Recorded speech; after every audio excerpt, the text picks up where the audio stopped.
নমস্কার বন্ধুরা, আপনারা দেখছেন ভারতের অ্যাশন। আপনাদের সঙ্গে রয়েছি আমি অমিত। বন্ধুরা, আজকে আপনাদেরকে একটা প্রতিবেদন দেখাবো। বাংলাদেশের একজন ইউটিউবার, তার নাম নাইম আলী। তিনি বেশ কিছু ভারত বিরোধিতামূলক ভিডিও করেন, আবার কিছু কিছু সময় ভারতের পক্ষেও কথা বলেন। তো সেই সব ভিডিওর মধ্যে আজকে একটা, যেটা ভারত বিরোধিতামূলক। তিনি কি বলছেন যে অ্যাকচুয়ালি ভারত বিরোধী তো বলবো না, তিনি বাংলাদেশের ফেভারে চান সব সময়। তাই বিদেশে বসে বাংলাদেশকে অতিরিক্ত ভালোবেসে ফেলেন। তাই কিছু কিছু কথা আমাদের ভারতকে মানে খ্যাপানোর জন্য, ভারতকে রাগানোর জন্য, চটানোর জন্য বেশ যথেষ্ট। আজকে একটা প্রতিবেদন, তার টাইটেলটা আপনাদেরকে আমি শোনাচ্ছি। আগে দেখুন কি বলছে। প্রতিবেদনের থাম্বনেলে আছে, ডক্টর ইউনূসকে একই অফার ভারতের কোনোভাবেই মানা যাবে না। কোন অফার রিসেন্টলি ডক্টর মোহাম্মদ ইউনূসকে আমাদের ভারত সরকার দিয়েছে, পার্টিকুলারলি ওনাকে দেয়নি, পার্টিকুলারলি যে একজন ব্যক্তিকে বলে দেওয়া হয়েছে সেরকম নয়। রিসেন্টলি আপনারা সকলেই জানেন যে একটা আলোচনা খুব চলছে আমাদের মিডিয়ার মধ্যে, যে ভারত এবং বাংলাদেশের মধ্যে যে গঙ্গার জল বন্টন চুক্তি করা হয়েছে 1996 সালে 12 ডিসেম্বর। সেই চুক্তিতে কি বলা হয়েছে, জানুয়ারি মাস থেকে মে মাস পর্যন্ত ভারত থেকে বাংলাদেশে যে জলটা যায় গঙ্গার মাধ্যমে, গঙ্গা নদীর মাধ্যমে, সেই নদীর উপরে একটা বাঁধ রয়েছে, তার নাম হচ্ছে ফারাক্কা বাঁধ। আর সেই ফারাক্কা বাঁধ পার করে আমরা ভারতবর্ষ থেকে বাংলাদেশে চুক্তির মাধ্যমে একটা পরিমাণ জল আমরা তাদেরকে শেয়ার করি। তো সেই জলটা এখন বর্তমানে আমাদের ভারতে বেশি পরিমাণে দরকার, কারণ আমাদের পশ্চিমবঙ্গের বেশ কিছু জায়গাতে এই জলের সমস্যা দেখতে পাওয়া যায়, বিশেষ করে ওই ওই সময়টায়, শুষ্ক সময়ে। তো বাংলাদেশিদের নদীমাতৃক দেশ, তাদের তাদের বিভিন্ন দিক দিয়ে প্রত্যেকটা নদীতে কোনো রকম জলবন্টন চুক্তি করা হয়নি। তাদের প্রত্যেকটা নদীর উপরেও আমরা কিন্তু বাদ দিয়ে রাখিনি, ওটা নর্মালি ভাবে চলে যায়। প্রত্যেকটা নদীর জল কিন্তু বাংলাদেশের মধ্যে অবাধেই চলে যায়, কোনো রকম বাদ দেওয়া নেই। যেভাবে থাকে সেইভাবে নদীর জল বাংলাদেশের মধ্যে প্রবেশ করে। শুধুমাত্র একটা নদীর উপরে বাদ দেওয়া হয়েছে, সেটা হচ্ছে আমাদের গঙ্গা নদী ফারাক্কা বাঁধ, আর এটার উপরে চুক্তি করা হয়েছে। দ্বিতীয়ত হচ্ছে আরো আছে কি কয়েকটা বাঁধ, সেগুলোর উপর কিন্তু কোনো রকম চুক্তি করা হয়নি। যেমন তিস্তা নদীর উপরেও ভারত বাদ দিয়ে রেখেছে, সেখানে কোনো রকম চুক্তি করা হয়নি। তো গঙ্গা নদীর চুক্তিটা 1996 সাল থেকে 30 বছরের চুক্তি, এটা আগামী 2026 সালে কিন্তু শেষ হয়ে যাবে। আর সেই সময় ডক্টর এস জয়শঙ্কর তিনি কি বলেছেন, যে ভারতের এই জল চুক্তিটা গঙ্গা নদীকে নিয়ে যেটা করা হয়েছে, এটা করার কোনো দরকারই পড়ে না। তো এই নিয়ে বাংলাদেশের মিডিয়া এবং বাংলাদেশের যে সমস্ত ইউটিউবার যারা রয়েছে, তারা বেশ চড়ে গিয়েছে। আজকে তাদের মধ্যেই একজনের প্রতিবেদন আপনাদেরকে দেখাচ্ছি। প্রতিবেদনটা দেখুন, যদি ভালো লেগে থাকে অবশ্যই ভিডিওটি লাইক দেবেন। তো চলুন প্রতিবেদনটা শুরু করছি। আজকে অনেকদিন পর আবার বাংলাদেশ নিয়ে একটা নিউজ করছে। আমার কাছে মনে হয়েছে যেটা খুবই গুরুত্বপূর্ণ। দেখেন, ভারতের যারা আমার নিউজগুলো দেখেন, আমি বরাবরই বলি ভারতের প্রতি আমাদের ভালোবাসা আছে, আমজনতার প্রতি আছে, কিন্তু বর্তমান যে ক্ষমতাসীন সরকার এবং অতীতের যে সরকারগুলো বাংলাদেশের সাথে বেশ কিছু চুক্তি করেছে, এই চুক্তিগুলোর মধ্যে অধিকাংশই ভারতের পক্ষে যাওয়া চুক্তি ছিল।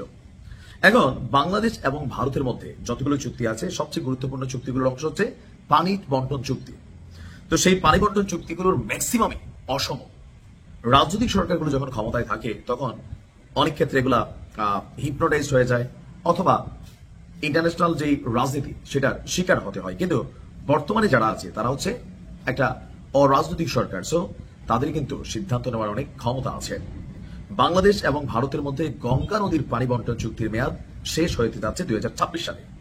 এর আগে চুক্তিটির শর্তাবলী পর্যালোচনা এবং ভারতের স্বার্থ অনুযায়ী নতুন কাঠামোতে চুক্তি নবায়নের পরিকল্পনা করছে নয়াদিল্লি। গতকালকে টাইমস অফ ইন্ডিয়ার এক প্রতিবেদন থেকে যতটুকু আমরা দেখলাম যে পাকিস্তানের সঙ্গে সিন্ধু নদীর পানি চুক্তি বাতিল হয়েছে। এবার বাংলাদেশের সঙ্গে বিদ্যমান গঙ্গা চুক্তিতে পরিবর্তন আনার কথা ভাবছে ভারত। প্রতিবেদনে বলা হয়েছে, ভারত সরকারের সংশ্লিষ্ট মহল মনে করছে 1996 সালে আওয়ামী লীগের সময় পুরনো চুক্তির কাঠামো বর্তমান সময়ের সঙ্গে খাপ খাচ্ছে না। মানে এরা যা নিছে এদের মন ভরতেছে না, আরো চায়। জলবায়ু পরিবর্তন, কৃষি সম্প্রসারণ, বিদ্যুৎ উৎপাদন এবং নদীবন্দর ব্যবস্থাপনার মতো নানা কারণে শুষ্ক মৌসুমে ভারতের পানির চাহিদা বহুগুণে বেড়েছে। ফলে আগের চুক্তির আওতায় নির্ধারিত পানি সরবরাহ দেশটির প্রয়োজন পূরণ করতে পারছে না। তো বাংলাদেশের কি বাড়ছে না? শত শত ক্ষেত আপনার পানিবিহীন পড়ে আছে। দরকারের সময় ভারত বাংলাদেশকে পানি দেয় না, আবার অপ্রয়োজনে পানি ঢাইলা বাংলাদেশে বন্যা তৈরি করতেছে। সো এই চুক্তিগুলো কোথাও না কোথাও অসময় একটা চুক্তি। ভারতের পরিকল্পনা অনুযায়ী প্রতি বছর মার্চ থেকে মে মাস পর্যন্ত ফারাক্কা ব্যাচ থেকে তারা আরো অতিরিক্ত 30 থেকে 35,000 কিউসেক পানি নিতে চায়। সেই ফারাক্কা ব্যারেজ যেটা নিয়ে এত আন্দোলন বাংলাদেশে হয়েছে, অনেক কৃষক আত্মহত্যা করেছে, কোনো সমাধান হয়নি, যতটুকু পানি পাই এইটা থেকে এখন নতুন বক্তব্য হচ্ছে আরো 30 থেকে 35,000 কিউসেক পানি বেশি চায়। সো আমার মনে হয় সরকারের খুবই কনসার্ন থাকা উচিত, বিশেষ করে যারা এই চুক্তিগুলো করেন যেন বাংলাদেশের স্বার্থ রক্ষা হয়। এটা মামার বাড়ির আবদার টাইপের হয়ে যাচ্ছে ভারতের, মানে আদিগিলা টাইপের আর কি, কোনো কিছুতে কলিজা পড়ে না। ভালো থাকুন, আসসালামু আলাইকুম। শুনলেন? আমি বলি এটা মামার বাড়ির আবদারও নাই, এটা নিজেদের, সম্পূর্ণ নিজেদের। ভাই জল দেবো না, যা করার করে নিতে পারিস, এইরকম বলে দেবো। যেমন পাকিস্তানে বলছে আর কি সিন্ধু নদী নিয়ে। বন্ধুরা, আপনারা সকলেই জানেন যে গঙ্গার জল বন্টন চুক্তি 1996 সাল 12 ডিসেম্বর এটা স্বাক্ষরিত করা হয়েছে। তৎকালীন বাংলাদেশের প্রধানমন্ত্রী শেখ হাসিনা সেই সময় ভারত সরকারের সঙ্গে কথা বলে এগুলো স্বাক্ষর করেছেন। আমরা যতদূর জানি বাংলাদেশের যতগুলো সরকার এসেছে, কোন সরকার ভারতের সঙ্গে কথা বলে কোনো চুক্তি স্বাক্ষর করাতে পারেননি। শুধুমাত্র বাংলাদেশের একটা সরকার ছিল, সেটা হচ্ছে শেখ হাসিনা সরকার, যে ভারতের সঙ্গে ডাইরেক্ট কথা বলে কিছু চুক্তি স্বাক্ষর করেছে। আর সেই চুক্তিগুলো কিন্তু এখন যেহেতু শেখ হাসিনা নেই, তাহলে সেই চুক্তির কোনো মাইনে থাকে না। যেহেতু এর আগে আমরা দেখলাম যে জুলাই যে তথাকথিত জুলাই বিপ্লব হলো, সেই জুলাই বিপ্লবের পরে যে নতুন সরকার তৈরি হলো, নতুন সরকার আসার পরেই তারা কি বলল যে এখন শেখ হাসিনা নেই, তার মানে শেখ হাসিনার সময়কালে যে সমস্ত চুক্তিগুলো ছিল সেগুলো কিন্তু বাতিল করে দেওয়া যেতেই পারে, কারণ সেগুলো আমরা নতুন করে আবার তার টার্মস কন্ডিশন লিখবো, তারপর আমরা আবার নতুন করে সাইন করব। যখন সেটাই হবে, তাহলে শেখ হাসিনার সময় 1996 সালে যে জলবন্টন চুক্তি এখনো পর্যন্ত চলছে সেটা আমরা কন্টিনিউ কেন করবো? এখন তো শেখ হাসিনা বাংলাদেশের প্রধানমন্ত্রী হিসাবে নেই, তাই নয় কিনা? তাই বলে এটা মামার বাড়ির আপনার না, এটা জাস্ট আমাদের, মানে পুরোটাই আমাদের, কোনো আবদার ফাবদার কিছু দরকার নেই। এবার বলি যে এই 35,000 কেন বলা হচ্ছে? বাংলাদেশ সব সময় কান্নাকাটি করে শুষ্ক সময়ে যে আমাদের ভারত জল দেয় না, অথচ বর্ষাকালে তারা কি বলে যে সমস্ত জল ছেড়ে দিল, আমাদেরকে ডুবিয়ে দিল। আজ পর্যন্ত বাংলাদেশের কোন সরকার কিন্তু এই কথাটা বলেনি, কারণ সরকার জানে যে সরকার টু সরকার যে ডায়ালগ হয়, সরকার টু সরকার যে তথ্য আদান প্রদান হয়, তাতে কিন্তু সরকার জানে, কিন্তু বাংলাদেশের সরকার তাদের জনগণকে কিন্তু সেটা শেয়ার করে না। কারণটা কি বলুন তো? আজকে ভারতে যদি ভারী বৃষ্টি হয়, যেমনটা ধরুন বর্তমানে এখন তিস্তা নদীর ওপর কিন্তু প্রবল পরিমাণে বৃষ্টি হচ্ছে এবং আমাদের ওয়েস্ট বেঙ্গলে বিভিন্ন জায়গায় বৃষ্টি হচ্ছে, তো সেই বৃষ্টির ইফেক্ট কিন্তু আমাদের এই নদীগুলোতে পড়বে। তাই তিস্তা নদীর বাঁধ যদি ওপর থেকে খুলে দেওয়া হয়, সেই বাঁধের জল গিয়ে কোথায় দাঁড়াবে? বাংলাদেশে দাঁড়াবে। তাহলে বাংলাদেশিদের কি করা উচিত? বাংলাদেশিদের এটাই করা উচিত যে নদীকে ঠিকঠাক ভাবে খনন কার্য সম্পূর্ণ করে নদীকে তৈরি করে রাখা, যেন জল আসলে সেটা ইনস্ট্যান্টলি বেরিয়ে যেতে পারে, সেই রকম ভাবে তাদের পরিচর্যা করা। কিন্তু তারা করে না। কি করে? নদীর ওপরে বাঁধ দিয়ে দেয়। মানে নদীর উপর বাঁধ বলতে কি, ওই মাছ ধরার জন্য তারা বিভিন্ন রকম যে কলা কৌশল গুলো করে, সেগুলো করে থাকে, সেগুলো করে। তার জন্য কি হয়, ওই নদীর ওপরে চাষাবাদ করে, যেখানে চর পড়ে যায় সেই চরটাকে ব্যবহার করে চাষাবাদের জন্য, জমি হিসাবে ব্যবহার করে, ক্ষেত হিসাবে ব্যবহার করে, সেখানে ক্ষেত ব্যবহার করে সেখান থেকে আবাদ করে তারপরে তারা জীবিকা নির্বাহ করে। তো দেখুন, এতে তার দোষ ভারতের না, তাই না? বর্ষাকালের জল সেটা আটকিয়ে রাখা যাবে না, কোনোভাবেই সম্ভব নয়, কারণ বর্ষাকালে প্রচুর পরিমাণে বৃষ্টি হয়। রিসেন্টলি এখন ভারতে প্রচুর বৃষ্টি হচ্ছে। আমাদের নর্থ বেঙ্গলে কিন্তু বিভিন্ন জায়গায় তিস্তার যে পার্শ্ববর্তী যে সমস্ত অঞ্চলগুলো রয়েছে সেখানে কিন্তু বন্যা দেখা দিয়েছে, ছোটখাটো বন্যা দেখা দিয়েছে। বেশ কিছুদিন আগে আমরা দেখলাম আসামেও কিছু কিছু জায়গায় বন্যা দেখা দিয়েছে। তো তার জন্য কি আমরা কাউকে দোষারোপ করি?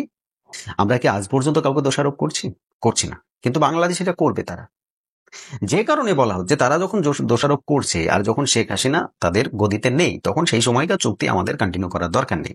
যেখানে জানুয়ারি থেকে মে মাস পর্যন্ত এই 5 মাসের মধ্যে 70,000 কিউসেক মিটার জল কিন্তু বাংলাদেশকে দেওয়া হতো। তো সেই 5 মাসের মধ্যে 70,000-এর জায়গায় আমরা অর্ধেক করে দেবো, কারণ আমাদের অত্যন্ত দরকারি। আমাদের কলকাতা বন্দরের নব্যতা কিন্তু হারিয়েছে। কলকাতা বন্দরে এখন বড় বড় জাহাজ ঢুকতে গেলে তো সেটা আটকিয়ে যায়। তাই কলকাতা বন্দরকে সংরক্ষণ করার জন্য, কলকাতা বন্দরকে ঠিক রাখার জন্য আমাদের বেশি পরিমাণে জলের দরকার। আমাদের বিভিন্ন এলাকায় কিন্তু এখন আর ভূগর্ভস্থ জল পাওয়া যাচ্ছে না, তাই আমাদের এই নদীমাতৃক এই সমস্ত জলের ব্যবস্থা করতে হবে। আমার নিজের গ্রামের একটা নদী, একটা সময় আমি আমার ঠাকুরদার মুখ থেকে শুনেছি যে ওই এলাকায় ওই নদীগুলো দিয়ে একসময় স্টিমার চলতো, বড় বড় জাহাজ চলতো। আজকের ডেটে সেই নদীগুলোতে বর্ষাকালে শুধুমাত্র এক বুক জল হয়, তাও সেখানে কিন্তু 1 থেকে 1.5 মাসের মধ্যে সেই জলগুলো শুকিয়ে যায়। এই জলগুলো কোথায় যাচ্ছে, কেন হচ্ছে এগুলো? এগুলো তো একটা রিজন রয়েছে না, কি কারণে হচ্ছে? প্রত্যেকটা নদী আস্তে আস্তে নষ্ট হয়ে যাচ্ছে। তাই এই নদীকে খননের কাজ করতে হবে, তার জন্য জলের দরকার। আজকে যদি জল না থাকে তাহলে নদী খনন করে কি হবে? সেই নদীকে খনন করলে তো মানে সেটা তো আর কোনো রকম ভাবে কাজে লাগছে না, তাই না? জলের দরকার আছে। তাই আমাদের গঙ্গা নদীর জল যদি আমরা সম্পূর্ণটাই আমাদের হুগলি নদীর মধ্যে নিতে পারি, তাহলে তো আমাদের হুগলি নদীটা আরো ভালো হবে। আমাদের পশ্চিমবঙ্গের যে সমস্ত মানুষজন তাদের উপকারে লাগবে। তাই আমাদের দেশের স্বার্থে আমরা যেমন সিন্ধু নদীকে বন্ধ করেছি, এক্স্যাক্টলি সেই রকম এই গঙ্গা নদীর জলও কিন্তু বন্ধ করে দেবো। তাই বাংলাদেশ অতিরিক্ত যদি বাড় বেড়ে যায় মানে পাকিস্তানের মতো, তাহলে তাদেরকে শায়েস্তা করার মতো প্রচুর জায়গা আমাদের আছে। তাই এখন কি হয়েছে, ওই ফুস করে যাওয়া বন্ধ হয়ে গিয়েছে, এখন একটু চুপ হয়ে গিয়েছে। এখন কি বলছে যে আমরা নতুন করে, রিসেন্টলি আপনাদেরকে গতদিন আমি একটা ভিডিও দিয়েছিলাম যেখানে বলেছিলাম যে ওদের যে পররাষ্ট্র উপদেষ্টা তহিদ হোসেন, সে কি বলছে যে আমরা ভারতের সঙ্গে পুনরায় যে সুসম্পর্ক সেটা তৈরি করতে চাই, আগে যেমন ছিল সেই রকম করতে চাই। ভাই, সেগুড়ে বালি, যতদিন তোমরা আছো এই সুসম্পর্ক আর তৈরি হবে না। যত বাড়াবাড়ি বেড়ে গিয়েছো, তাতে আমরা আর তোমাদের সঙ্গে কোনো রকম টেবিল টু টক মানে বসে বসে গল্প করব সেরকম মেন্টালিটি আর আমাদের আর হচ্ছে না বা আমাদের নেই। এখন আমরা শুধু অ্যাকশনে নেমেছি, শুধু অ্যাকশনটা দেখতে থাকো, কন্টিনিউয়াসলি আমরা অ্যাকশন করেই যাব। আর এই অ্যাকশনের জেরে তোমরা সারা বিশ্ব ঘুরেও কিছু করতে পারবে না। যাই হোক বন্ধুরা, আপনারা যারা এখন আমার সঙ্গে আছেন, আজকের এই ছোট্ট আপডেটটা আর এই নাইম আলী যেটা বললো, সেটা কি আপনাদের মনে বলে যে আপনারা কোনো সময়ের জন্য এটার সঙ্গে একমত হবেন? সবচেয়ে জল বেশি কোথায় দরকার, আমাদের ভারতে না বাংলাদেশে? সেটা অবশ্যই কমেন্ট করে জানাবেন। আর বাংলাদেশিদেরকে গঙ্গার জল আমরা কেন দেব, যেখানে অধিকার আমাদের সবচেয়ে বেশি? আজকের ভিডিও শেষ করার আগে আপনাদেরকে একটা অনুরোধ করবো, আপনারা আমার চ্যানেলটিকে সাবস্ক্রাইব করবেন। আমার ভিডিওটি ভালো লাগলে একটি লাইক করে শেয়ার করবেন আর সকলের কাছে। সকলে ভালো থাকবেন, সুস্থ থাকবেন। ধন্যবাদ।